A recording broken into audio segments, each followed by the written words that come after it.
The vase shattered against the hardwood floor, 1,000 shards of porcelain scattering like my broken trust. I stood frozen, staring at the man I'd loved for 15 years, his suitcase packed by the door. "I'm done, Claire," David said, his voice cold as the February wind outside our Chicago home. I'd known something was wrong for months. The late-night calls he dismissed as work. The new cologne he claimed was a gift from a client. The way his eyes avoided mine at dinner. But nothing prepared me for the truth he spat out that evening. He'd been siphoning money from our joint account $150,000 to fund his mistress's lavish lifestyle.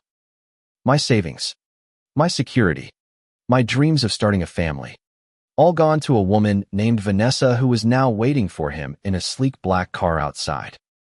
"I thought you loved me," I whispered, my voice trembling but refusing to break. David's laugh was sharp, cutting. "Love? Claire, you were convenient. A means to an end. Vanessa's the future." He grabbed his suitcase and walked out, leaving me in the wreckage of our marriage. I sank to the floor, the cold seeping through my jeans. The house, once filled with laughter and plans, felt like a tomb. But as the hours passed, something ignited inside me, a spark of rage, of defiance. I wasn't going to let David and Vanessa destroy me. I'd fight back, and they'd regret underestimating me. The next morning, I sat at my kitchen table, laptop open, coffee untouched. My first step was to understand the depth of David's betrayal. I logged into our bank account, my fingers shaking as I scrolled through months of transactions. There it was, withdrawals to luxury boutiques, five-star hotels, and a real estate firm for a condo I'd never seen. Each entry was a stab to the heart, but I forced myself to focus. I needed evidence, not tears. I called my best friend, Mia, a corporate lawyer with a knack for digging up dirt. "Claire, you need to protect yourself," she said, her voice steady over the phone. "Get a forensic accountant. Freeze what's left of your assets. And don't confront him, yet let him think you're broken." Her words were a lifeline, pulling me from despair to determination. By noon, I'd hired an accountant named Rachel, a no-nonsense woman who promised to trace every cent David had stolen. She arrived at my house with a laptop and a steely gaze. "Men like him think they're untouchable," she said, her fingers flying over the keys.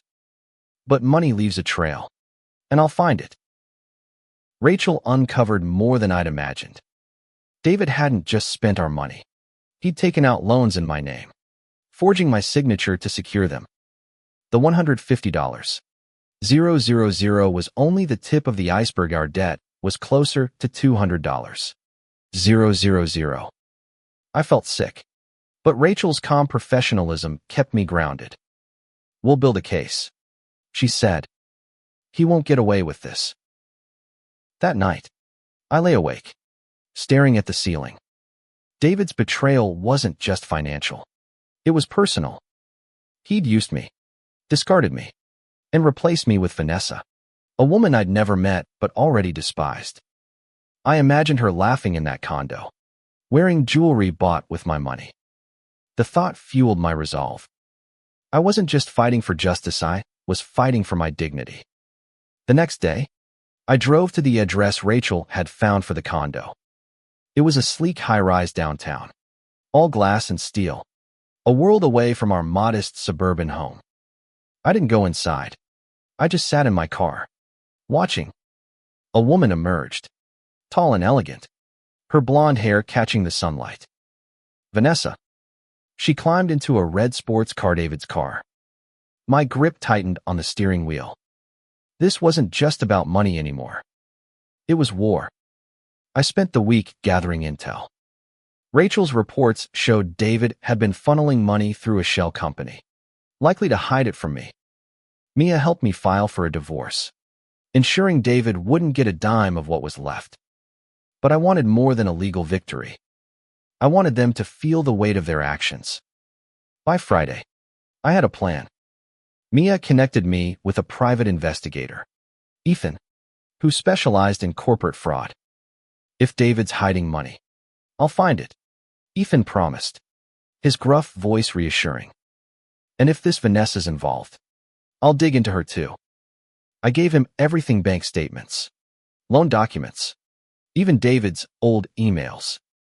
Ethan's eyes lit up. This guy's sloppy, he said. He's left a paper trail a mile wide. As Ethan worked, I focused on rebuilding myself. I started therapy, pouring out my anger and grief to a kind woman named Dr. Ellis. She helped me see that David's betrayal wasn't my fault. You're not defined by what he did, she said. You're defined by what you do next. Her words became my mantra. One evening, Ethan called with a breakthrough. Vanessa's not just a mistress, he said. She's married to a guy named Mark, a hedge fund manager. And get this, Mark has no idea what she's been up to. My heart raced. This was my chance. If Vanessa's husband was in the dark, I could turn the tables. I tracked down Mark's contact information through Ethan's connections. He agreed to meet me at a quiet coffee shop downtown. As I waited, my stomach churned with nerves. What if he didn't believe me? What if he was as cruel as David? But when Mark walked in, his tired eyes and slumped shoulders told me he was as broken as I was. Claire, right, he said, sitting down. What's this about? I took a deep breath and told him everything: David's affair, the stolen money, Vanessa's role. Mark's face darkened with each word. She told me she was working late, he said, his voice barely a whisper. I trusted her. We sat in silence for a moment, two strangers bound by betrayal. Then Mark leaned forward, his jaw set. What do we do about it? He asked. I smiled for the first time in days. We make them pay, I said. And so, our alliance was born. Mark and I met again the next day, this time at his office, a sleek space overlooking Lake Michigan. Papers were strewn across his desk, evidence of his own investigation into Vanessa's lies. She's been draining our accounts too, he said, sliding a stack of bank statements toward me. Tens of thousands gone. I thought it was for her charity work. I recognized the pain in his voice. It mirrored my own. But Mark wasn't just hurt. He was furious. I built my career from nothing, he said, his hands clenched. She used me, just like David used you. I nodded, feeling a strange kinship. We weren't just victims. We were warriors now, united by a common enemy. Our plan took shape over coffee and late-night calls. Ethan, the private investigator, had uncovered more.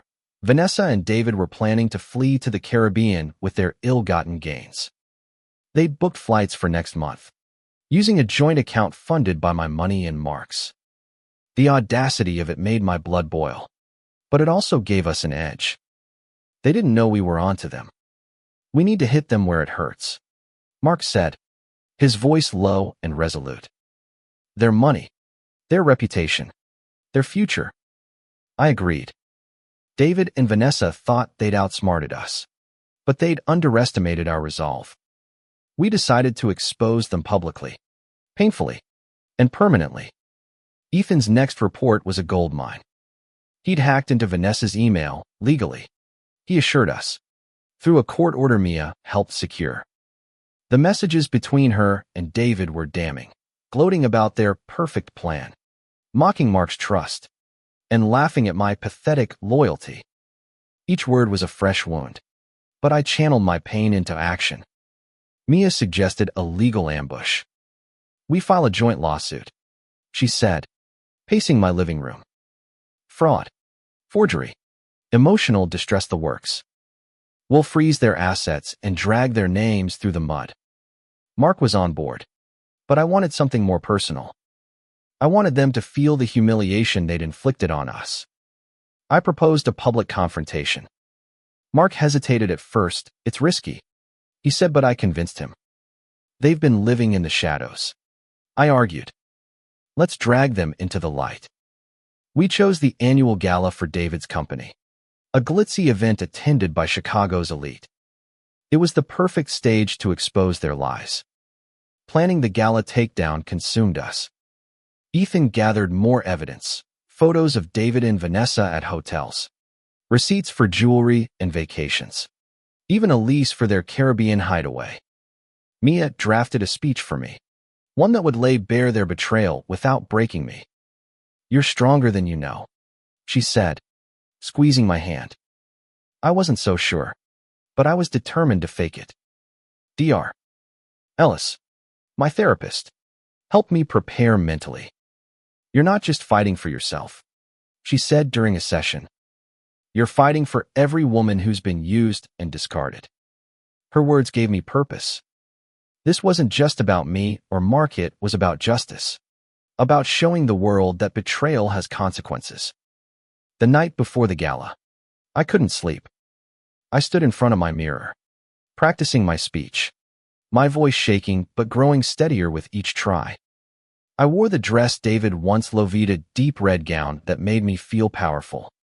"This is for me," I whispered, staring at my reflection. "Not for you." Mark and I met outside the gala venue, a grand ballroom downtown. He looked sharp in a tuxedo, but his eyes were haunted. "You ready for this?" he asked. I nodded, my heart pounding. "Let's do it." We walked in arm, two strangers turned allies, ready to dismantle the lives of those who'd wronged us. The ballroom was a sea of champagne and chatter, but I felt like I was underwater, every sound muffled by my nerves. David and Vanessa were there, laughing with colleagues, oblivious to the storm coming. I spotted them across the room, David in a tailored suit, Vanessa in a glittering dress bought with stolen money. My stomach churned, but I held my head high. Mark and I waited for the keynote speech, when David would take the stage to accept an award for business innovation. The irony wasn't lost on me. As he stepped up to the podium, smiling like he owned the world, I felt a surge of adrenaline. This was it. I stood, my red dress catching the light, and walked toward the stage. Murmurs rippled through the crowd. David's smile faltered as he saw me, his eyes darting to Vanessa, who looked pale. "Ladies and gentlemen," I began, my voice clear and steady, "I have a story to tell you about the man you're honoring tonight." The room went silent. I held up a folder of Ethan's evidence, neatly compiled. "David Reynolds didn't just build a company," I said, my voice rising. "He built a lie. He stole $150,000 from me, his wife, to fund his affair with Vanessa Carter." Gasps echoed around me. Vanessa tried to slip away, but Mark blocked her path, his face like stone. I laid it all out, the forged loans, the shell company, the Caribbean plan. I read their emails aloud, their cruel words ringing through the ballroom. David tried to interrupt, but the crowd turned on him, their murmurs growing into outrage. Vanessa's face crumpled, her charm dissolving under the weight of truth. By the time I finished, David's career was in tatters. His colleagues stared at him like he was a stranger. Vanessa fled, her heels clicking frantically. Mark and I stood together, watching the chaos we'd unleashed. It wasn't joy, I felt it was vindication. The fallout from the gala was immediate. By morning, David's company had suspended him pending an investigation. Social media buzzed with the scandal. Hashtags like David Reynolds fraud trending across Chicago. Vanessa's name was dragged alongside his, her reputation as a philanthropist shredded. I watched it unfold from my couch, laptop open, feeling a mix of triumph and exhaustion. Mark called me that afternoon. "You were incredible last night," he said, his voice lighter than before. "But this isn't over. They're fighting back." He was right. David's lawyer had already contacted Mia, claiming I'd slandered him. Vanessa, meanwhile, was spinning a sob story to anyone who'd listen, painting herself as a victim of David's manipulation. I wasn't surprised.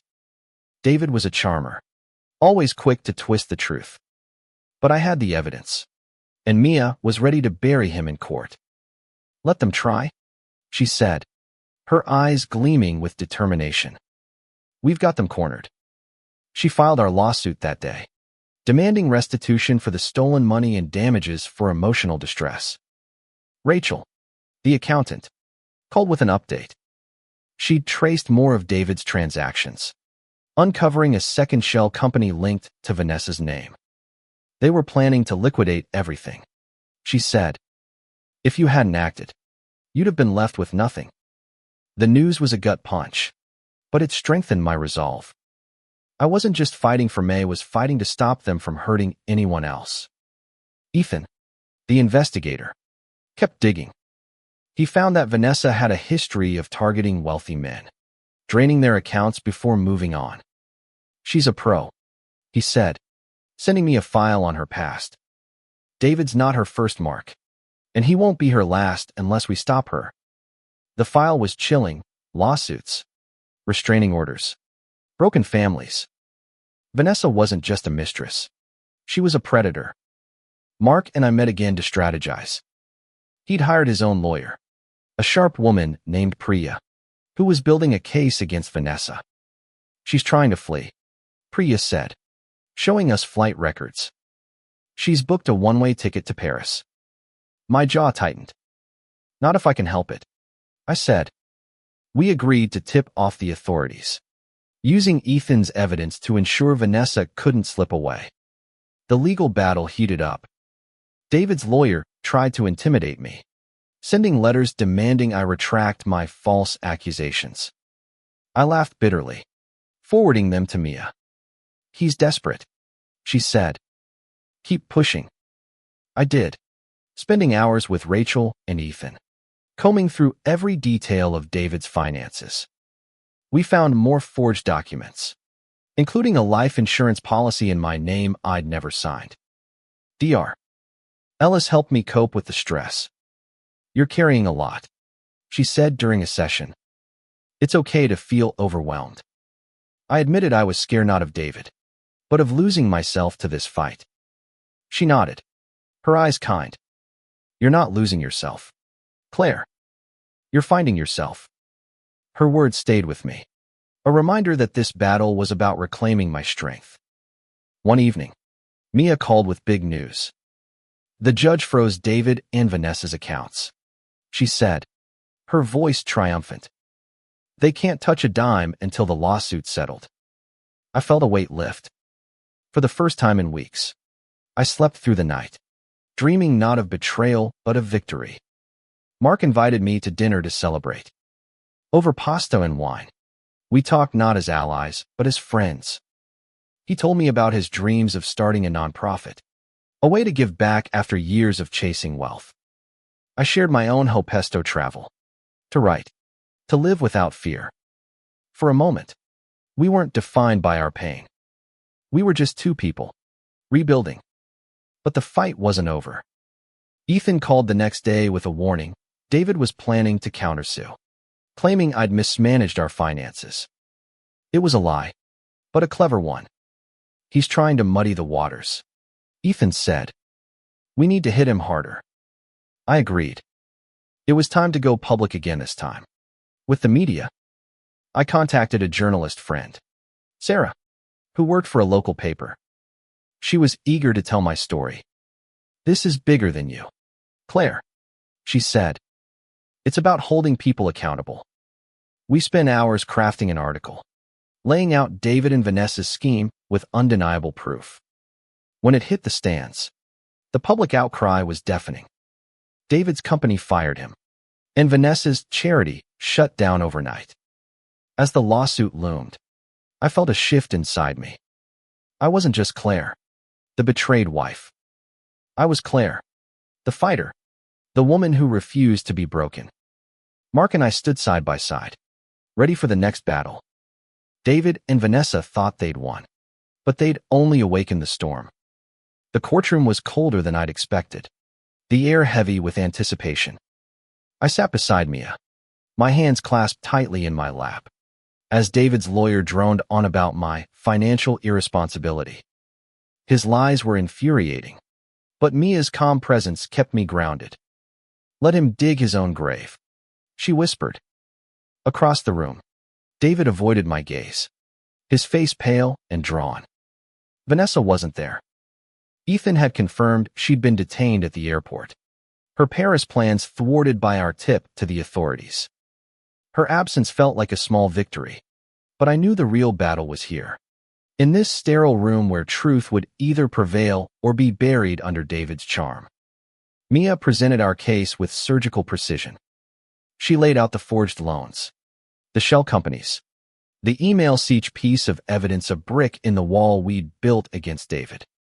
Rachel testified about the financial trail, her charts and spreadsheets painting a damning picture. Ethan took the stand next, detailing Vanessa's history of deceit and David's complicity. The judge's face remained impassive, but I saw jurors nodding, their eyes narrowing at David. When it was my turn to speak, my knees trembled, but my voice was steady. I told the court about the years I'd trusted David, the dreams we'd shared, the betrayal that shattered them. He didn't just steal my money, I said, my eyes locked on the judge. He stole my future. The room was silent, the weight of my words hanging in the air. David's defense was weak. He claimed he'd borrowed the money with my consent, but Mia shredded his lies with bank records and my testimony. By the end of the day, his lawyer looked defeated, and David's charm had evaporated. The judge adjourned, promising a ruling soon. I left the courtroom feeling lighter, like I'd shed a piece of the pain I'd carried for months. Mark was waiting outside, his face anxious. How'd it go? He asked. I smiled, exhausted but hopeful. We've got him. He hugged me, a quick, fierce embrace that felt like solidarity. We were in this together, and we were winning. The next week was a blur of waiting and strategizing.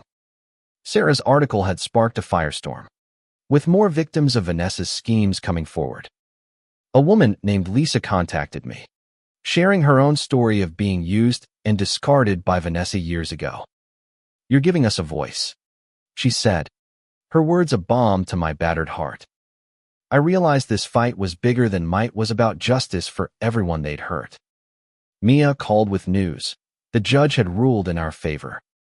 David was ordered to repay the $200,000 in stolen funds and loans, plus damages for emotional distress. His assets were frozen, his reputation in ruins.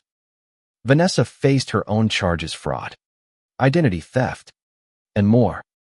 They're done, Mia said, her voice triumphant. I cried, not from sadness, but from relief. But I wasn't done fighting. David's betrayal had left me with nothing, and I needed to rebuild. I started a blog, pouring my story into words that resonated with thousands.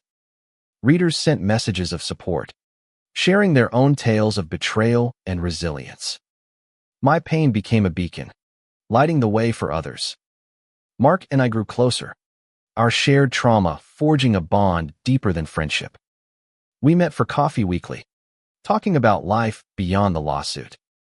He was starting his nonprofit, and I was planning a trip to Europe, my first step toward the life I'd always wanted. You're not just surviving, he said one day, his eyes warm. You're thriving. I smiled, believing it for the first time. One evening, I got a call from Ethan. David's trying to flee, he said.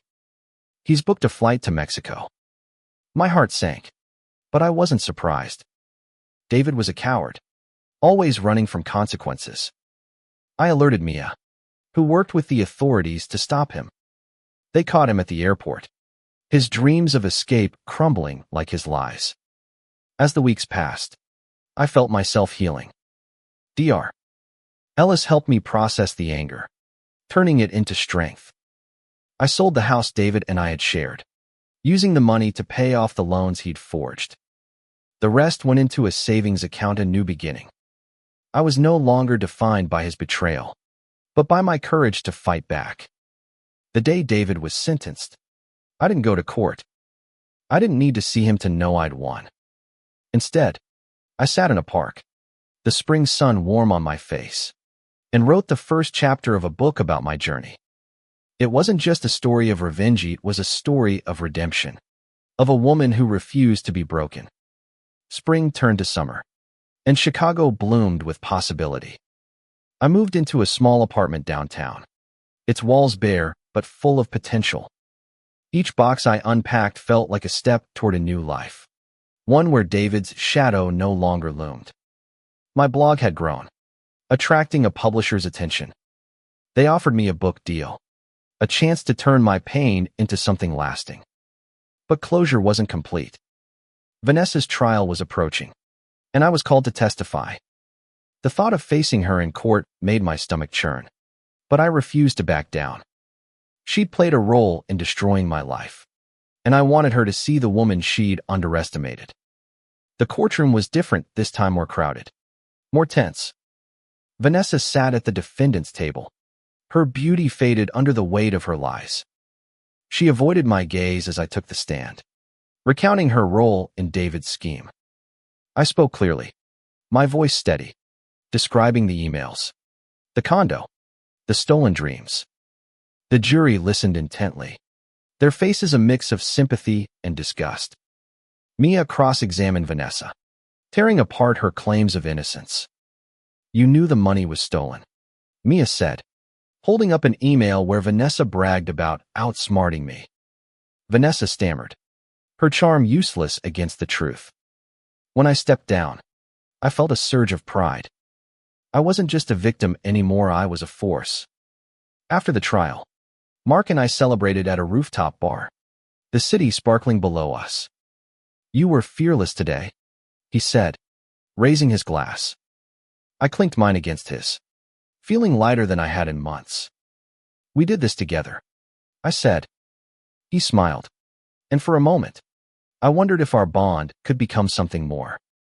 But I pushed the thought aside. I wasn't ready. Not yet. Vanessa was found guilty on multiple charges, sentenced to 7 years in prison. The news spread, her name synonymous with scandal. I didn't gloat. I felt no joy in her downfall. Instead, I felt a quiet satisfaction, knowing she'd face the consequences of her actions. My book deal moved forward, and I spent hours writing, pouring my heart into every chapter. It wasn't just about David and Vanessa, it was about resilience, about finding strength in the ashes of betrayal. Readers connected with my story, and I started speaking at events, sharing my journey with women who'd faced similar pain. Each talk was a reminder of how far I'd come. One day, I got an unexpected email from David. He was in prison, his tone pleading.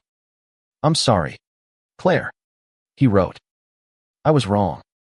Can we talk?" I stared at the screen, my heart racing. Part of me wanted to lash out, to tell him how much he'd hurt me. But I didn't. I deleted the email, choosing peace over pain. Mark's nonprofit launched that fall, a program to help victims of financial fraud. He asked me to join the board, and I said yes, eager to give back. We worked side by side, our friendship deepening.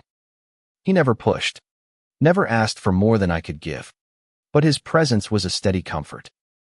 I traveled to Paris that winter, fulfilling a dream David had once mocked. The city was alive with light and color, and I walked its streets alone, feeling whole for the first time in years. I wrote in cafes, sketched in parks, and let myself dream again. The woman who'd shattered that vase months ago was gone, replaced by someone stronger, someone free. Back in Chicago, I started a support group for women recovering from betrayal. We met weekly, sharing stories and strength. Lisa, the woman who'd contacted me after Sarah's article, became a close friend. "You gave me hope," she said one night, her eyes shining. I hugged her, knowing I'd found purpose in my pain. As my book neared completion, I felt a sense of closure. The lawsuit had restored my finances, but the real victory was my heart. I'd fought back, Not just against David and Vanessa, but against the despair they'd tried to bury me in. I was no longer defined by their betrayal, but by my courage to rise above it. My book, Shattered but Standing, hit shelves the following spring. The launch party was held at a Chicago bookstore, packed with friends, readers, and women from my support group. Mark stood by my side, his smile proud. "You did it, Claire," he said, handing me a glass of champagne. I blushed, feeling the weight of the moment. This wasn't just a book, it was my redemption. The book soared, resonating with readers across the country. Reviews called it raw, inspiring, and a testament to resilience. I was invited to speak on podcasts, at conferences, even on a national talk show. Each time, I told my story not as a victim, but as a survivor who'd fought back and won. David's name faded from the headlines, his life reduced to a cautionary tale. I heard through Ethan that he'd been released on parole, but I didn't care. He was my past, not my future. Vanessa, still in prison, sent me a letter begging for forgiveness. I didn't respond.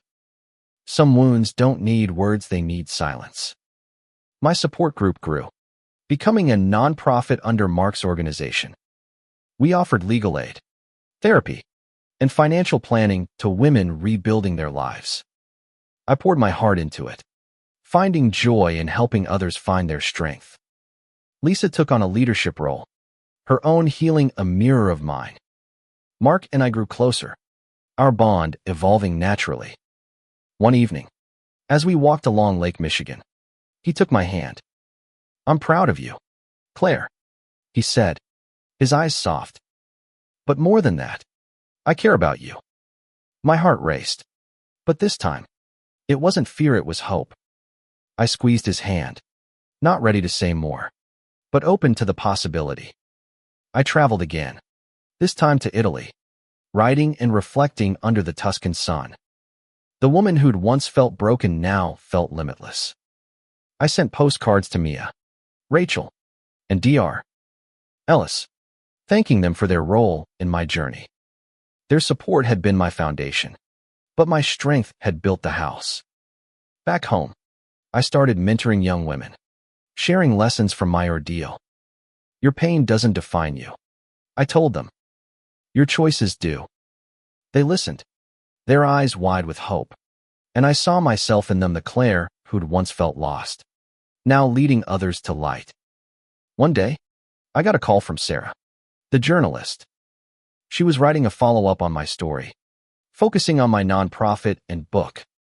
"You're a hero, Claire," she said. I laughed, uncomfortable with the label. "I'm just a woman who refused to give up," I said. But her words stayed with me, a reminder of the impact I'd made. As the anniversary of the gala approached, I reflected on how far I'd come. The vase I'd shattered was a distant memory, replaced by a life full of purpose. I hosted a fundraiser for the nonprofit, raising enough to help dozens of women. Mark gave a speech, his voice breaking as he praised my courage. The crowd applauded, and I felt tears prick my eyes, not of sorrow, but of gratitude. That night, Mark and I sat on my balcony, the city lights twinkling below. "What's next for you?" he asked. I smiled, leaning against him. "Everything," I said. And for the first time, I believed it. My heart, once shattered, was whole again, not because I'd erased the pain, but because I'd built something stronger in its place. 2 years after that fateful night, I stood on a stage in New York, addressing a crowd of women at a national conference on empowerment. My book was a bestseller, my nonprofit thriving, and my heart full. I shared my story one last time, not as a tale of betrayal, but as a testament to resilience. "You are not your pain," I told them. "You are your power." The applause was deafening, but it was the faces in the crowd, women like me, finding their strength, that mattered most. I turned my pain into purpose, my betrayal into a beacon. Mark was there, his eyes shining with pride. We'd started dating quietly, building something real, something honest. He wasn't my savior, was my partner. Mia, Rachel, and Ethan joined us for dinner after the conference. We laughed, reminiscing about the battle we'd fought together. You were unstoppable, Ethan said, raising his glass. Mia grinned. She still is. I smiled, grateful for the team that had helped me rebuild. My support group had expanded to multiple cities, with Lisa leading the Chicago chapter. We'd helped hundreds of women, from financial recovery to emotional healing. Each story was a victory, a reminder that no one is defined by their worst moments. I'd learned that lesson the hard way, but it was worth it. I visited Paris again, this time with Mark. We walked hand in hand along the Seine. The city as magical as I'd remembered. You've changed the world, Claire, he said one evening, his voice soft. I shook my head. I just changed mine. But deep down, I knew he was right. My story had inspired others, proving that even the deepest wounds can heal. David and Vanessa were footnotes now, their lives unraveling while mine flourished. I didn't hate them, I didn't need to. They'd lost everything, not because of my revenge, but because of their choices. I'd won, not by destroying them, but by rebuilding myself. My book's second edition was released that fall, with new chapters on the nonprofit and my journey forward. Readers sent letters, thanking me for giving them hope. One woman wrote, "You showed me I could fight back." I kept her letter on my desk, a reminder of why I'd fought. As I stood on my balcony one crisp autumn night, Chicago's skyline glittering before me, I felt at peace. The woman who'd once shattered a vase in despair was gone. In her place was Claire Ryder, advocate, survivor. I'd been used, betrayed, and replaced, but I'd struck back, not with vengeance, but with strength. Mark joined me, wrapping an arm around my shoulders. "Happy?" he asked. I leaned into him, my heart full. More than I ever thought possible, I said. The city stretched out before us, a canvas of light and possibility. I'd lost everything once, but I'd gained so much more. This was my story, not of what was taken, but of what I'd built.